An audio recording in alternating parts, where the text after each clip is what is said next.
কেউ যদি মনে করে নিজেকে হিরো, তো কাউকে জিরো হতে হয়, তবেই তার কাছে হিরো হওয়া যায়। ঠিক আছে? দুজন হিরো হিরোইন যদিও বা হয়, যদি বলে না অ্যাডজাস্ট আছে সব কিছুতে, একটা ম্যাচ আছে, তো সুইটেবল, এগুলো হতে গেলে কাউকে একজন হিরো হতেই হয়, তবে তার পাশে হিরো বা হিরোর পাশে হিরোইন এগুলো হওয়া যায়। ঠিক আছে?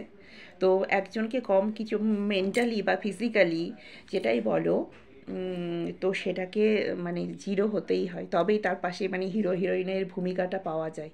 দুজনেই যদি মনে করে আমি হিরোইন ও হিরো, তাহলেই ব্যাস ড্যামেজ পুরোটা, একদম ড্যামেজ হয়ে যাবে।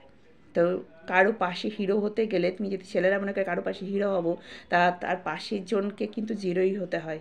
বা কোনো মেয়ে যদি মনে করে আমি হিরোইন হব, আমি ফেমাস হব, তো তার পাশের জনকে জিরোই হতে হয়।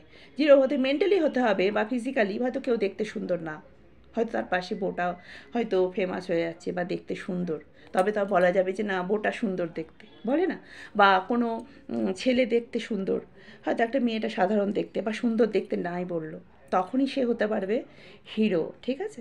তো দুজনেই যদি ইকুয়ালি একটা স্টেবল হয়, দুজনেই, তখনই দুজনের মধ্যে মানে একটা